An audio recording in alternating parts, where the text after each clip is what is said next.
হাসনাত আব্দুল্লাহরা মানে আওয়ামী লীগকে ক্ষমতায় রেখে তাদেরকে ক্ষমতা থেকে সরাই দেওয়ার পর একটা আওয়ামী লীগ ভীতিতে, আওয়ামী লীগ জুজুতে এরকম ভীত হয়েছেন কেন, এটাই আমি আসলে বুঝতে পারি না। আপনার কাছে কি মনে হয় যে মানে আওয়ামী লীগের পক্ষে যারা সফট কর্নার তৈরি করবে তাদের জন্য হুঁশিয়ারি দেওয়া, এটা কেন? মানে এটা বারবার মানে যে আওয়ামী লীগ নাই সেই আওয়ামী লীগ, এটা আরেক ধরনের স্বৈরতন্ত্র প্রতিষ্ঠার একটা উদ্যোগ, যাতে ভিন্ন মত মানেই হচ্ছে ওই আওয়ামী লীগের প্রতি সফট কর্নার। কোনো যুক্তি আসতে পারে না।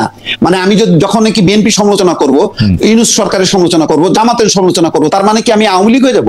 আওয়ামী লীগের সমালোচনা কি করছি সেটা আমার প্রোফাইলে যে এসে চেক করুক, গত 2-2.5 বছর 3 বছর আমি কি করছি, কি বলছি। সফট কর্নার তৈরি করা মানে গণহত্যার পক্ষে মতামত তৈরি করাটা যদি কারো উদ্দেশ্য হয়ে থাকে, সেইটার বিষয়ে আমারও আপত্তি থাকবে, ওকে, অন্য বিষয়ের মতো আপত্তি থাকবে, কিন্তু সরকারের সমালোচনা নিয়ে আমার কোনো আপত্তি নেই। একদমই কথা বলতে দেওয়া যাবে না, একে চিহ্নিত করা হবে, এ সফট কর্নার করা হচ্ছে, তাদের দেখে নেওয়া হবে। এটা দেখেন, এটা হাসনাত আব্দুল্লাহ একটা রাজনৈতিক দলের সদস্য, এটা একটা রাজনৈতিক বক্তৃতার মঞ্চে তিনি দাঁড়িয়ে কথা বলছেন, তিনি এটা সরকারের নীতি নির্ধারকের জায়গা থেকে কথা বলছেন না। বলতেছেন যে আপনি এখন ডাকেন, ডাইকা দেখেন আপনার কি কনসিকুয়েন্স হয়, সেইটা তো চ্যানেলদের একটা দায়িত্ব আছে। সো সেইটাও এর ভাই আমি আবার মবের মধ্যে পড়বো, অসম্ভব। আমি নিজেও ওটুক ঝুঁকি তো, ওইটুকু এই যে মবের মধ্যে পড়বো, ওইটা হচ্ছে ভাই কিছুটা না রে ভাই, যেই মব করতেছে, আমি আমার কথা বলি, আমি শেষ করে ফেলে, কিছুটা বাস্তবতা হয়তো থাকতে পারে, কিন্তু এটা অনেক বেশি হচ্ছে অজুহাত। যেমন দেখলাম সেদিন একটা রিপোর্ট যে তারা একটা বন্দর খুঁজতেছে, সেটা কি আসলেই নাকি এটা অনুমান, অনেক কিছু তো আমরা জানতে পারছি না। যেমন এই যে এই ট্যারিফ চুক্তি যেটা হলো, সেটাই তো আমরা অনেক কিছু জানি না। তো এইটা তো আরো গোপনীয় বিষয়, ফলে এই বিষয়টাও কিন্তু এখন পরিষ্কার না। যে শেখ হাসিনা বলছিল যে এখানে ঘাঁটি গাড়বে, এই তো সেই ঘাঁটি গাড়তেছে তারা। আমরা যে 6 বিলিয়ন ট্রেড ডেফিসিট আসলে কমাইতে চাই, এই কমাইতে চাওয়ার ক্ষেত্রে আমাদের 2 বিলিয়ন যে আমাদের ওদের সাথে মানে ওদের কাছ থেকে আমদানি আছে, আমাদের রপ্তানি আছে 8 বিলিয়ন, এইটার ক্ষেত্রে আসলে 6 বিলিয়নের গ্যাপ, এই বোয়িং কিনা, গম কিনা, গ্যাস কিনা কমানোর ক্ষেত্রে আমাদের লাভ হইতেছে নাকি লোকসান হইতেছে, এটা অঙ্ক করা দরকার। আমি দেখছি অঙ্ক করে, আমার অঙ্কটা একটু শুনে রাখেন, আমি ইকোনমিস্ট না, আমি দেখছি এটা আমাদের লস হইতেছে। যেহেতু আপনারা আমাদের পুরোপুরি জানাইতেছেন না, সেহেতু আমরা এটা পুরোপুরি বুঝতেছি না। 2 নাম্বার ঘটনা হচ্ছে যে আপনি কি আজকে এই ট্যারিফ বাড়ানোর পরে আপনি মনে করলেন যে আপনি 10 বছর ধরে বোয়িং কিনতে হবে? আপনি কয়টা বোয়িং বাংলাদেশ বিমানের ফ্লাইটে কয়টা বোয়িং আপনি অর্ডার দিয়ে কিনছেন এই পর্যন্ত? আপনি জানেন এটা? আমরা বোয়িং অর্ডার দিয়ে কিনি, আমাদের ফ্লিটের বেশিরভাগ বোয়িং আমরা পুরনো, আমরা হঠাৎ করে নতুন বোয়িং অর্ডার দিয়া 25টা, এগুলি কি কাহিনী ভাই?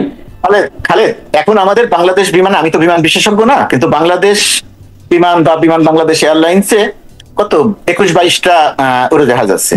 এই 21-22টা উড়োজাহাজের সঙ্গে বাংলাদেশ বিগত 7-8 সালের তত্ত্বাবধায়ক সরকারের সময়ে 13টা নতুন বোয়িং অর্ডার দেওয়া হয়েছিল, যেটা এই শেখ হাসিনার এই ফ্যাসিস্ট সরকারের এই পুরো সময়কালে যে উড়োজাহাজগুলো পাওয়া গেছে। বাংলাদেশ বিমানে এখন যে উড়োজাহাজগুলো আছে তার অধিকাংশ এয়ারক্রাফট, অর্থাৎ 54 বছরে আমরা 7টা বোয়িং অর্ডার করছি। 7টা না, আমরা 13টা অর্ডার করেছি, পরবর্তীতে আরো কিনেছি। আমরা নতুন এয়ারক্রাফট কিনেছি প্রায় 15 বা 16টা। আমার ডাউট আছে মুর্তজা ভাই, আপনি আবার একটু চেক করে দেখেন। 15-16টা নতুন বিমান আমরা 21টার মধ্যে কিনছি কিনা করেছিলাম। আমরা একবারে অর্ডার করেছিলাম মাহবুব জামিল, সিঙ্গারের মাহবুব জামিল যখন 7-8 সালের তত্ত্বাবধায়ক সরকারের প্রধান উপদেষ্টার বিশেষ সহকারী, তখন তার সময়, এবং এখন দুদকের যিনি চেয়ারম্যান আব্দুল মোমেন, এই মোমেন ছিলেন বিমানের এমডি। এই দুইজনের সঙ্গে আপনি ইয়েকে পাচ্ছেন না এখন, কি বলে, ঠিক আছে, আমি মানলাম যে আমাদের আসলে আমাদের 25টা বোয়িং এর দরকার ছিল, কিন্তু এটা আমরা ট্যারিফটা বাড়ানোর পরেই আমরা এটা বুঝছি কিনা, ওগুলি আমাদের কাছে প্রশ্ন। আমাদের লাভ হইতেছে না লস হইতেছে? 6 বিলিয়ন আপনি যেটা বললেন যে হিসাব করে লস হইতেছে, কোন জিনিসের দাম তুলনামূলকভাবে একটু বেশি হচ্ছে। আমি একটু বেশি না ভাই, আমি সহজ হিসাব বুঝি। আপনি যদি এই সুতা সেন্ট্রাল এশিয়া থেকে, টার্কি থেকে, ইন্ডিয়া থেকে বা পাকিস্তান থেকে না কিনে আমেরিকা থেকে কিনেন, আপনার হচ্ছে লিড টাইম থেকে শুরু করে সুতার দাম আপনার বেশিই পড়বে, এটাতে কোনো সন্দেহ নাই ভাই। আমি জানি না এটা আমার খালেদ, সুতাটা আমদানি করছে বেসরকারি ব্যবসায়ীরা, সরকার আমদানি করছে না। রাইট, বেসরকারি ব্যবসায়ীরা তখনই এই সুতা আমদানি করবে যখন তাদের ব্যবসা হবে এবং বেশি দাম দিয়ে কিনতে হবে না। সুতরাং এই গ্যাস কিনবে বেসরকারি ব্যবসায়ীরা, ওকে, সয়াবিন কিনবে বেসরকারি ব্যবসায়ীরা। আমার মনে হয় যে ওরা যদি হিসাব করে দেখে আমার এখান থেকে বেশি দাম দিয়ে কিনতে হবে, আমার লাভ হবে না, সুতরাং ব্যবসায়ীরা তখন এখান থেকে কিনবে না। ইতিমধ্যেই কিন্তু তারা কটনের অর্ডার করেছে। আমার মনে হয় যে আমরা একটু দীপু ভাইয়ের কাছে শুনি, যে দীপু ভাই আপনি যেটা হচ্ছে যে পুরো আলোচনাটা শুনলেন। আমরা মূল প্রশ্ন করার আগে আপনি এই ব্যাপারে আপনার কোনো মন্তব্য থাকলে আপনি একটু করতে পারেন, আমাদের একটা প্রশ্ন আছে আপনার জন্য।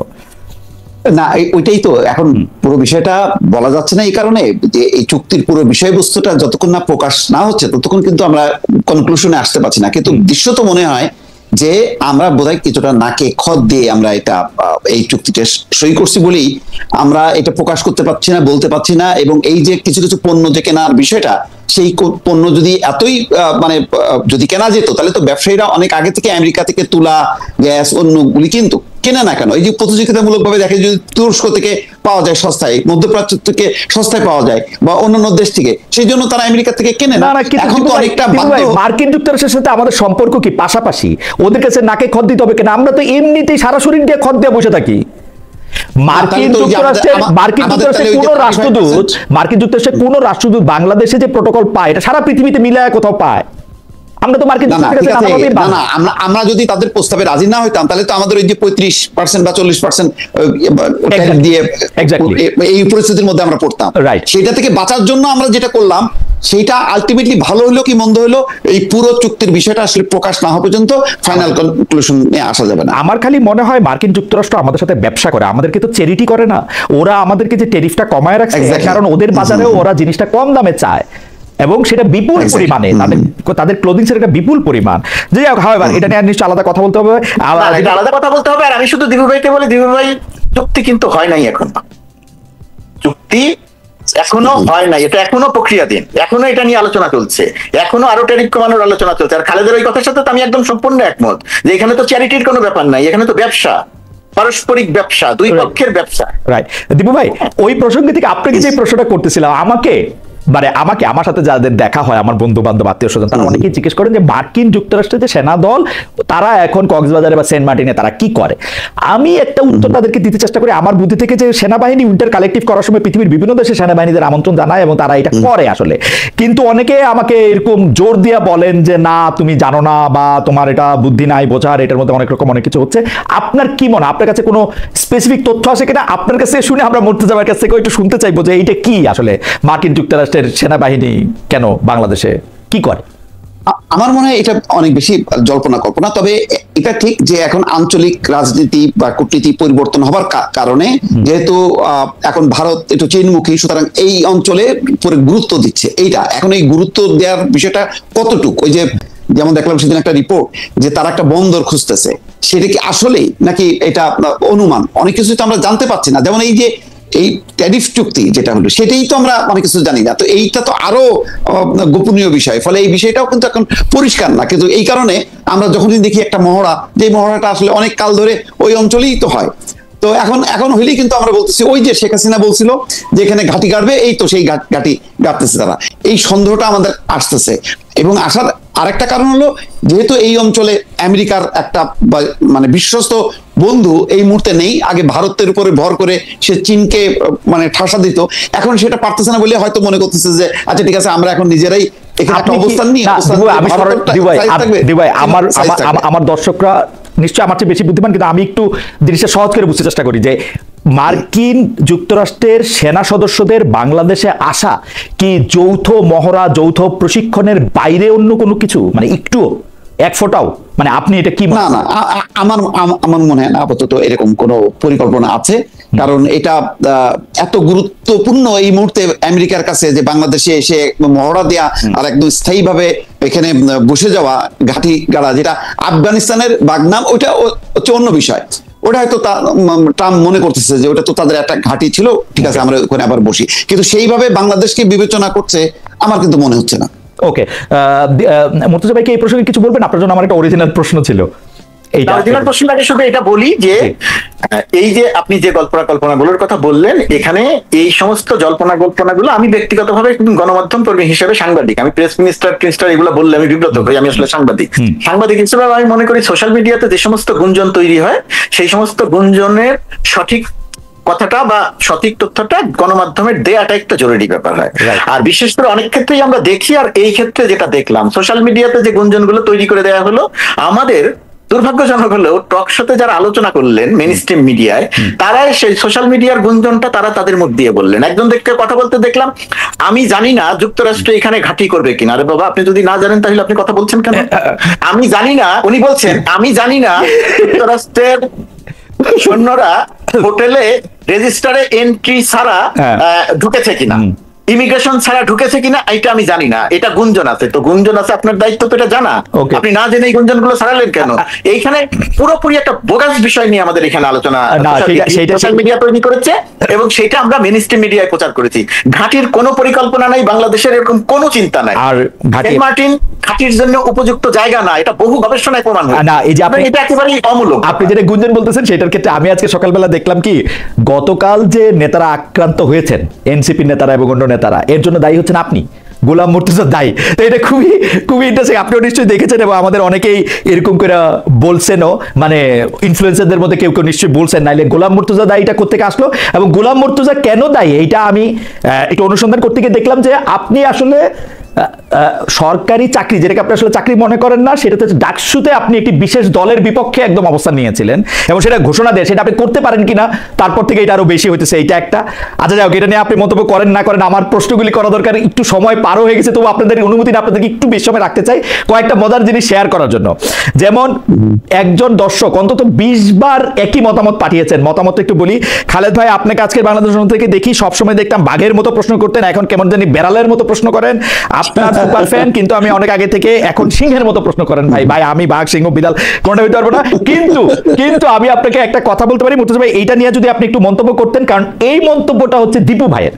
দীপু ভাই একটা টকশোতে, সরি দর্শকদের উদ্দেশ্যে আবার একটু বলে রাখি, মোসাফিরুজ দীপু ভাই আমার ডিপার্টমেন্ট, আমার সিনিয়র, ওনাকে আমি দীপু ভাই বলে ডাকি, আপনারা কনফিউজ হবেন না। তো দীপু ভাই এই মন্তব্য করছেন, মুর্তজা ভাই খেয়াল করেন যে মানে দেশের গণমাধ্যমের স্বাধীনতা, বিশেষ করে টিভি চ্যানেলের স্বাধীনতার দুরবস্থা তুলে ধরতে গিয়ে দীপু ভাই বলেন, আমি কোট করতেছি, টক শোগুলিতে এখন ভিন্ন মতের লোক থাকে না, সবাই একমতের লোক থাকেন, একই মতের লোক থাকেন, কিন্তু আওয়ামী লীগ আমলেও ভিন্ন মতের গেস্টরা বসে আলোচনা করতেন। তিনি প্রশ্ন তুলেন, সৈয়দ ইশতিয়াক আহমেদ, জয় মামুন, মঞ্জুরুল হাসান বুলবুল, ইকবাল সোমান চৌধুরী, তাদের এখন টকশোতে ডাকা হয় না কেন? মানে আপনি এটাতে নিয়ে কি বলবেন মুর্তজা ভাই, আসলে ডাকা হয় না কেন? যেমন আপনারা যখন ভিন্ন মতের লোক ছিলেন বলেন, আপনাদেরকে জোর করে অনুরোধ করে বহুবার, মানে আমি তো বটেই, সব টিভি চ্যানেলে আসলে নেওয়া হয়েছে। না, প্রথমত কথা, যাদের কথা বিপু ভাই বলছেন যে নেওয়া হয় না কেন, এটা এই জায়গাটাতে আমার মন্তব্য করতে যাওয়া ঠিক না। এটা যে চ্যানেল বা চ্যানেলগুলো নেয় না, সেটা সেই চ্যানেলগুলোর বক্তব্য পরিষ্কার করা উচিত, কেন তারা তাদেরকে ডাকেন না, তাদেরকে কি সাংবাদিক মনে করেন না, তাদেরকে কি টকশোর আলোচক মনে করেন না, কি করেন না, সেটা তাদের ব্যাপারে। এই জায়গাটা নিয়ে আমি মন্তব্য করবো না, 1 নম্বর। 2 নম্বর হচ্ছে, আমার ওই জায়গাটা একটু কথা বলি, বলা কোনো মানে নাই। ধরেন যুক্তরাষ্ট্র দূতাবাসে, কনসুলেটে পার্মানেন্ট মিশন, যেখানে যে কোনো রকম কোন একটা কিছু হয়ে গেলেই আমি দেখছি যে গোলাম মুর্তজা ওইখানে কি করে। এর একটা কারণ হয়তো এই যে, যেহেতু আমি সাংবাদিক, যেহেতু আপনাদের কল্যাণে টেলিভিশনে কথা বলি, আপনাদের চ্যানেলে কথা বলি, যে কারণে আমার হয়তো একটু অন্য যারা কর্মকর্তা আছেন, আমার চেয়ে অনেক বড় বড় কর্মকর্তা আছেন, তাদের চেয়ে আমার হয়তো পরিচিতি আছে। এবং আমি যখন এইখানে আসি, তখন ধরেন এটা খুব, এটা যে এত বড় নিউজ হতে পারে সেটাও আমি জানতাম না। নিউজ টিউজ হওয়ার কারণে ওনারা সবাই মনে করেন, একটা হলো মানে সরল ভাবে মনে করা যে সবকিছু আমি একা চালাই, এটা একটা সরল মনে করা, যেটা ঠিক না। আরেকটা হচ্ছে, সে যেই হোক, যে কোনো কারণেই হোক, আমাকে হয়তো তিনি পছন্দ করেন না, কারণ থাক অথবা কারণ থাক, আমি যে কোনো ঘটনা দেখলে তাদের আবার অনেক ভিউ আছে, অনেক দর্শক তাদেরটা দেখেন, তো তারা বলে যান যে গোলাম মুর্তজা এখানে বসে কি করছেন। গোলাম মুর্তজা প্রেস উইং এর দায়িত্বে, এর বাইরে গোলাম মুর্তজা আরো অনেক কাজ হয়তো করেন, কিন্তু নিরাপত্তা, প্রোটোকল, এয়ারপোর্টে যাওয়া, এইগুলা গোলাম মুর্তজার কাজের মধ্যে পড়ে না, এর সঙ্গে তার কোনো সম্পৃক্ততা নাই। কি করেন সেটা একটা। আরেকটা হচ্ছে যে, সরকারি কর্মকর্তা হয়ে আমি কোনো দলের পক্ষে অবস্থান নিতে পারি কি না। রাইট, প্রথমত কথা, আমি পারি না, দলের পক্ষে অবস্থান নিতে পারি না। এমনকি রাজনীতি নিয়েও আমি সরাসরি ভাবে কারো পক্ষে বা বিপক্ষে যে এরকম কথা এই টকশোতেও বলতে পারি না। যদিও পারি না অনেক কিছু, আবার ধরেন এই যে আমি আপনার সঙ্গে এসে টকশোতে কথা বলছি, এটা যদি আমি প্রপার ওয়েতে সরকারের একেবারে কাগজপত্র দিয়ে অনুমতি চেয়ে যদি করতাম, মাস তিনেক সময় লাগতো, পরে আসতো যে থাক এখন না করলে ভালো হয়, এখন তোমরা করতে যাই না। এখনো যদি কেউ চায় যে এই যে উনি সরকারি কর্মকর্তা হিসেবে খালেদের সাথে এই জায়গাতে এসে কথা বলতে পারেন কিনা, এটা নিয়েও প্রশ্ন তোলা যায়। আর আমি আসলে কোনো দলের বিরুদ্ধে সরাসরি ভাবে অবস্থান নেই নাই, আমি আকারে ইঙ্গিতে প্রতীকী অর্থে একটা স্ট্যাটাস দিয়েছিলাম। বুঝা গেছে আর কি, পরিষ্কার। সেই স্ট্যাটাসটা নিয়ে কথা উঠেছিল, তখন আমি নিজে রিয়েলাইজ করেছি যে যেহেতু এটা মনে করে নেওয়া হচ্ছে যে সরাসরি ভাবে পক্ষ বিপক্ষ হয়ে গেল, এই কারণে আমার এটা থেকে সরে আসা দরকার। আমি সেখান থেকে সরে এসেছি এবং আমি মনে করেছি যে এটা আমার কাজটা ঠিক হয়নি, এটা আমি ভুল করেছি। আচ্ছা, আমরা দীপু ভাইয়ের কাছে, দীপু ভাইয়ের কথার প্রসঙ্গে একটু গিয়ে আমরা শেষ প্রসঙ্গে চলে আসবো, আপনাদেরকে আর আটকাই না। দীপু ভাই, আপনি কি মনে করে সেই মানে কথাগুলি বলেছিলেন, 2 মাস পার হয়েছে, আসলে 2 মাস আগে আপনি এটা বলছিলেন, এখন আপনি চেঞ্জ দেখেন কিনা? যদি চেঞ্জ না দেখেন তাহলে কিসের জন্য না দেখেন আর কি, দীপু ভাই? না, আমি তো দেখছি যে আসলে তো তাই, যে ঘটনাটা হচ্ছে যে যাদের নাম আমি বলছি তাদের সাংবাদিকতার ধরনটা 15 বছরে বিতর্কিত ছিল। তো সেটা একটা নৈতিক প্রশ্ন যে সাংবাদিক হিসেবে এইভাবে দলবাজি করা যায় কিনা। তো ওইটা তো অন্য বিষয়, কিন্তু তারা আসতে পারবে না কেন? এখন এটা শুধু চ্যানেলগুলির বিষয় না, চ্যানেলগুলি হয়েছে কি এখন জাতীয় পার্টি হয়ে গেছে, তারা ক্ষমতা ছাড়া আর বাঁচতে পারে না। শেখ হাসিনা এমন ভাবে এই চ্যানেলগুলির অবস্থা করছে যে এরা শুধু ক্ষমতা খোঁজে, এই কারণে তাদেরকে ডাকতেও সাহস পায় না। আবার ডাকলে যদি ধমক খায়, যদি ওই উপদেষ্টার অফিস থেকে যদি ফোন আসে, বা আমি জানি না এখন ডিজিএফআই ফোন করে কিনা, ওইসব ভয়ে তারা নিজে থেকে ওই সেলফ সেন্সার্ড হয়েছে। তবে এইটা যে মুক্ত স্বাধীন মানে করার ক্ষেত্রে এই গত 1 বছরে আমি সরকারের কোনো উদ্যোগ দেখি না যে না আপনারা যাকে খুশি তাকে ডাকতে পারেন আপনাদের নীতিমালা অনুযায়ী, কারণ নীতিমালা কিন্তু সবই কিন্তু একই রকম হয়েছে, কোনো কিন্তু পরিবর্তন হয়নি। এই কারণে আরো ভীত সন্ত্রস্ত হয়েছে, কিছু চ্যানেল মবের শিকার হয়েছে, প্রথম আলোর সামনে 2 বার মানে গরু জবাই হয়েছে, ফলে সবাই কিন্তু সংকুচিত হয়ে গেছে যে প্রথম আলোর এই অবস্থা, তাহলে চ্যানেলগুলি তো কিছুই না, এবং চ্যানেলগুলি তো আক্রমণের শিকার হয়েছে। এই কারণে আর ঝুঁকি নেয় না। আবার যাদেরকে ডাকবে তারাও হয়তো আসতে চাইবে না, যে তারা আবার হত্যা মামলার আসামি প্রায় 222 জন না 26 জন, সেদিন দেখলাম মাহফুজ আলম বলছেন যে তাদের বিরুদ্ধে হত্যা মামলা আছে। এইসব কারণে অটোমেটিক হয়ে গেছে, গণমাধ্যম সংকুচিত হয়ে গেছে, ফলে স্বাধীনভাবে যে সবাইকে ডাকবে, এখন একজন আরেকজনের সাথে শুধু অ্যাড করে, একই মানে সবাই হাসিনা বিরোধী, এখন আর হাসিনার পক্ষে বলবে এইরকম কোন লোক নাই। এই হচ্ছে পরিস্থিতি, আমি ওইটাই বলতে চাইছি। ওকে, না দীপু ভাই, হাসিনার পক্ষে বলতে হবে, এই জন্য লোক নিয়ে আসতে হবে, চ্যানেলগুলোর একটা ঠাকুর লোক কেন?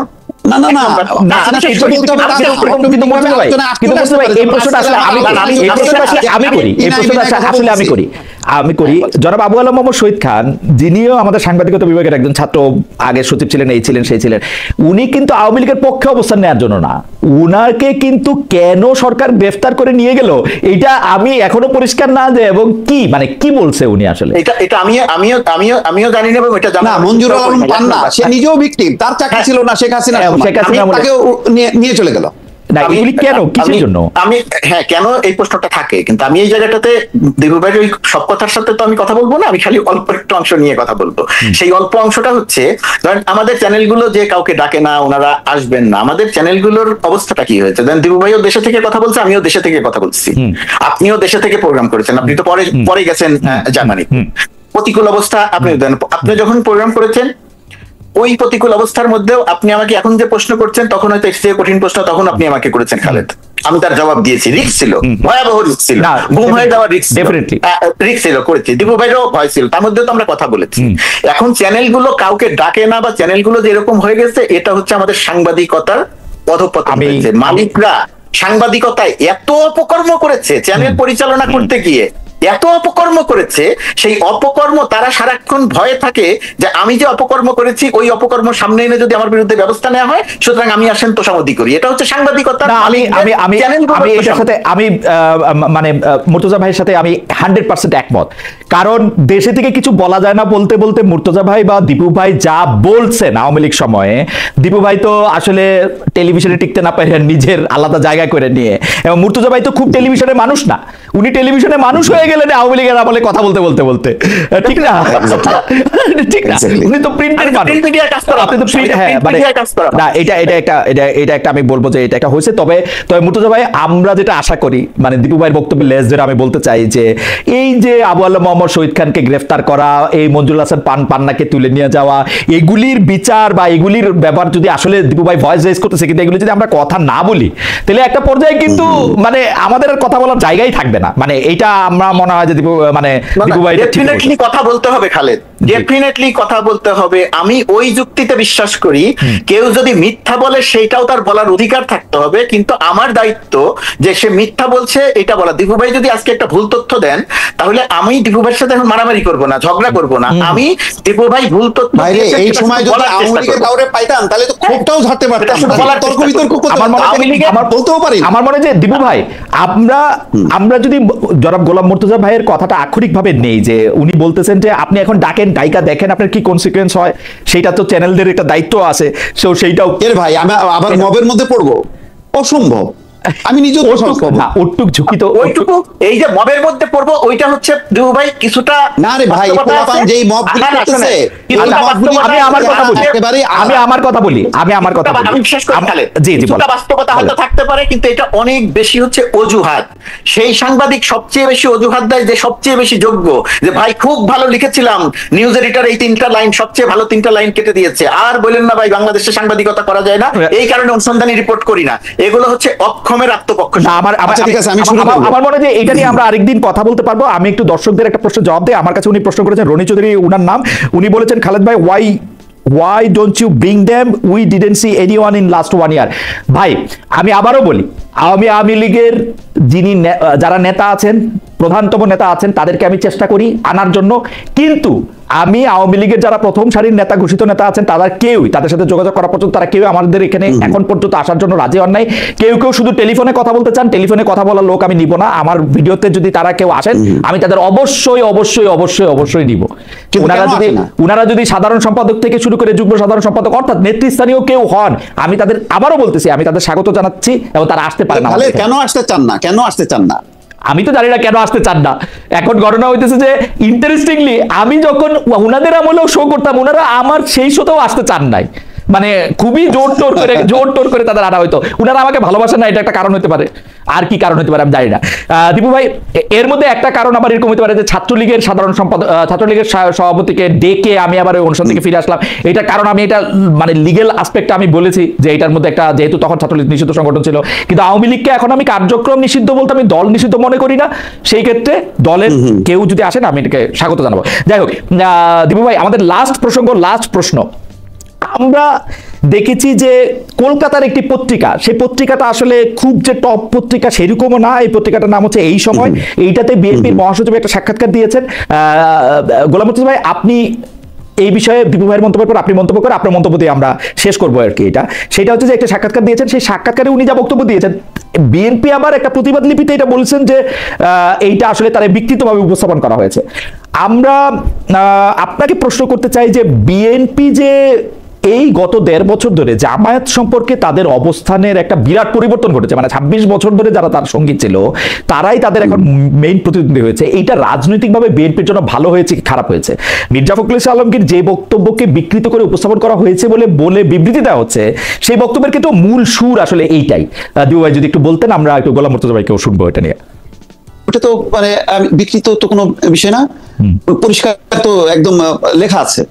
মানে এই সময় আমি সাক্ষাৎকারটা আমি পড়ছি, গুগল থেকে বের করে আমি পুরো ওটা পড়ছি। তারপরে প্রতিবাদ কেন দিলেন আমি বুঝলাম না। উনি তো যা বলছেন সেটাই কোট করে পত্রিকাগুলো রিপোর্ট করেছে। তো সুতরাং এখানে মানে বিকৃতির ব্যাপারটা কি আসলো আমি তো এটা পরিষ্কার হইলাম না। আমি নিজে পড়লাম তো। আচ্ছা, আপনি কি মনে করেন যে বিএনপি রাজনীতিটা ঠিক আছে, বা মানে ঠিক করা, মানে বিএনপি এখন সত্যি কথা বলতে কি তারা প্রবল প্রতিদ্বন্দ্বী মনে করে জামাত ইসলাম, এবং জামাত ইসলাম তার অবস্থানটা আগের তুলনায় অনেক ভালো অবস্থানে চলে আসছে, এবং একটা ফাইটিং পজিশনে চলে আসছে। এবং সেই কারণে হয়তো একটা দেখবেন যে এখন বাংলাদেশে মানে বিএনপি এবং জামাত হচ্ছে একদম মুখোমুখি অবস্থা। প্রায় প্রতিদিনই এক নেতা আরেক নেতার বিরুদ্ধে প্রতিনিয়ত বলে। কালকে বিএনপি নেতা বলছেন যে জামাত ইসলাম এবং ইসলামী আন্দোলনকে জাতীয় বেঈমান বলছে। এরকম প্রতিনিয়ত তারাও আবার পাল্টা বলছে। তো এই পাল্টাপাল্টি চলছে কেন? যেহেতু প্রতিদ্বন্দ্বিতার অবস্থায় তারা চলে আসছে এবং জামাতের নেতৃত্বে একটা ইসলামিক জোট হওয়ার সম্ভাবনা আছে। তো সেই কারণে পাল্টা হিসেবে আবার দেখা যাচ্ছে হেফাজতের সাথে তারা ঘনিষ্ঠতা বাড়াচ্ছে, যাতে এইভাবে শুধু ধর্মীয় আবরণটা না দিতে পারে, যাতে বেকায়দা না পড়ে। ফলে বিএনপি মনে করেন আজকে 6 মাস আগে 8 মাস আগে যতটা মানে কমফোর্টেবল পজিশনে ছিল, এখন কিন্তু সেই পজিশনে নেই। এটা আমার ধারণা। বাস্তবে তো এখন আমি তার মানে প্রতিটা আসন ভিত্তিক আমার কাছে জরিপ নেই, কিন্তু আমি অনুভব করি নেতাদের বক্তব্য বিবৃতি দিয়ে যে এত তো কাউন্ট করার কথা না, কিন্তু এখন কাউন্ট করছে বলেই কিন্তু এই কথাগুলি আসছে এবং মির্জা ফখরুল ইসলাম আলমগীরের বক্তব্যের মধ্য দিয়েও কিন্তু পরিষ্কার সেই অভিব্যক্তিটা ফুটে উঠছে।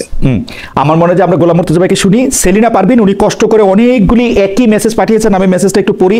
আমাদের মনে হয় তুমি ভয় পেয়েছিলে, তোমার বাবারা তোমাকে হুমকি দিয়েছিল, তুমি ভয় পেয়েছিলে। হ্যাঁ ভাই ঠিক বলছেন। জনাব গোলাম মুর্তজা আপনি যদি একটু বলেন। প্রথমত কথা, এই বিএনপি রাজনীতিটা নিয়ে বা জামাতের রাজনীতির ওই জায়গাটা, যেহেতু দুটি দল, তো সরকারি অবস্থানে থেকে আমি ওই জায়গাটা নিয়ে মন্তব্যটা করতে চাই না, যদিও আমার মন্তব্য আছে। কখনো আপনার সঙ্গে এবার নিউ ইয়র্কে আসি, আড্ডা দেওয়ার সুযোগ থাকলে আমরা হয়তো সেই আড্ডায় আলোচনা করবো। আপাতত পাবলিক হওয়ার দরকার নাই, 1 নম্বর। 2 নম্বর হচ্ছে বিএনপি মহাসচিব মির্জা ফখরুল ইসলাম আলমগীর তো ব্যক্তিগতভাবে আমার বলি, মানুষ হিসেবে উনি খুব শ্রদ্ধার একজন মানুষ, শ্রদ্ধার রাজনীতিবিদ, পরিশীলিত রাজনীতিবিদ। আমি একটু অবাক হয়েছি যে পত্রিকাটার কথা বললেন, সেই পত্রিকাটার সঙ্গে তিনি সাক্ষাৎকার দিতে যে রাজি হয়েছেন। অনেক ক্ষেত্রে ছোট পত্রিকায় সাক্ষাৎকার দেওয়া যায় ব্যক্তিগত সম্পর্ক বা নানা কারণে, কিন্তু ভারতের যে পত্রিকা, এই সময় বলেন, আনন্দবাজার বলেন, বর্তমান বলেন, টাইমস অফ ইন্ডিয়া বলেন, হিন্দুস্তান টাইমস বলেন, গত 5 আগস্টের পরের থেকে তারা বাংলাদেশ বিষয়ে গুজব এবং মিথ্যা সংবাদ ছাড়া আর কিছু প্রকাশ করে না। বিএনপি কে নিয়ে একটিও ইতিবাচক সংবাদ বাদ দেন, সত্য সংবাদ প্রকাশ করে নাই। বিএনপি কে নিয়ে তারা হয়তো 50টা, এক একজন 50টা করে সংবাদ প্রকাশ করেছে গত 1 বছরে, এবং সেই 50টা সংবাদের 50টা তথ্য থাকলে 50টা তথ্যই ভুল, মিথ্যা। আমি মিথ্যা শব্দটা কম ব্যবহার করি, কিন্তু এই সাক্ষাৎকার যে বিকৃত করা হয়েছে কি হয় নাই, আমি ওই সাক্ষাৎকারের কিছু অংশ পড়েছি, কিন্তু কোনো অডিও বা ভিডিও শুনি নাই। অডিও বা ভিডিও আমরা শুনি, রাইট। অডিও বা ভিডিও যদি শুনতে পারতাম তাহলে আমি শুনতে পারতাম যে বিকৃত করে নাই। এবং ইন্ডিয়ান মিডিয়ার বা এই সময়ের যে গত 1 বছরের চরিত্র, সেই চরিত্র দিয়ে এটা ভাবার যথেষ্ট যৌক্তিক কারণ আছে যে তারা বিকৃত করেছে। আমার মনে হয় যে কারণে এটাই আমার বক্তব্য। ওকে, আমরা দীপু ভাই আপনার দৃষ্টি আকর্ষণ করতেছি, কারণ একজন দর্শক কষ্ট করে একই মেসেজ অনেকবার পাঠাচ্ছেন। আমার কাছে এটা একটু লেজিটিমেট প্রশ্ন মনে হচ্ছে। সেটা হচ্ছে যে জনাব ওমর এফ ইমন ওনার নাম, উনি বলছেন যে হাসনাত আব্দুল্লাহ আজকেও টক শোতে আওয়ামী লীগের পক্ষে যারা সফট কর্নার যারা তৈরি করছে তাদের বিরুদ্ধে হুঁশিয়ারি দিয়েছেন। এ নিয়ে কি বলবেন দীপু ভাই? আওয়ামী লীগের পক্ষে যারা সফট কর্নার তৈরি করছেন, মানে জনাব হাসনাত আব্দুল্লাহরা মানে আওয়ামী লীগকে ক্ষমতায় রেখে তাদেরকে ক্ষমতার থেকে সরাই দেওয়ার পর একটা আওয়ামী লীগ ভীতিতে, আওয়ামী লীগ জুজুতে এরকম ভীত হয়েছেন কেন, এটাই আমি আসলে বুঝতে পারি না। মানে বলুক, অসুবিধা নেই। আগে বলছে যে মানে জামাত বিএনপির দোসর, এখন ফ্যাসিবাদের দোসর, বলুক। আপনার কাছে কি মনে হয়, আপনার কাছে কি মনে হয় যে মানে আওয়ামী লীগের পক্ষে যারা সফট কর্নার তৈরি করবে তাদের জন্য হুঁশিয়ারি দেওয়া, এটা কেন? মানে এটা বারবার মানে যে আওয়ামী লীগ নাই সেই আওয়ামী লীগ, এটা আরেক ধরনের স্বৈরতন্ত্র প্রতিষ্ঠার একটা উদ্যোগ, যাতে ভিন্ন মত মানেই হচ্ছে ওই আওয়ামী লীগের প্রতি সফট কর্নার। কোনো যুক্তি আসতে পারে না। মানে আমি যখন নাকি বিএনপি সমালোচনা করব, ইউনূস সরকারের সমালোচনা করব, জামাতের সমালোচনা করব, তার মানে কি আমি আওয়ামী লীগ হয়ে যাব? আওয়ামী লীগের সমালোচনা কি করছি সেটা আমার প্রোফাইলে যে এসে চেক করুক, গত 2-2.5 বছর 3 বছর আমি কি করছি, কি বলছি। তো এখন তাই হবে। তো এখন বিএনপি আগামীতে যদি বিএনপি বা জামাত ক্ষমতায় আসে, তাদের সমালোচনা করা মানে কি আমি আওয়ামী লীগ হয়ে যাব? তো এখন এই ধরনের, এখন সামনে নির্বাচন, তো এটা বলে এক ধরনের আর এক ধরনের এই কথাগুলো উচ্চারণ করা মানে আর এক ধরনের ফ্যাসিজম তৈরি করা, যাতে আমি ভিন্ন মত আনতেই দেবো না, কোনোভাবেই সমালোচনা সহ্য করবো না। এটা ছাড়া আর কি বলবো? মুর্তজা ভাই আপনি কি একটা লাইন বলবেন আওয়ামী লীগের প্রতি সফট কর্নারটা কি আসলে, বা এই সফট কর্নার করলে মানে এই সফট কর্নারের এত ভীতি কেন এই এনসিপির নেতৃবৃন্দের, বা কি সফট কর্নারটাই কি আসলে? দেখেন, আমি এটাকে ভীতিবর্ণ হিসেবে কোনো কিছু দেখি না।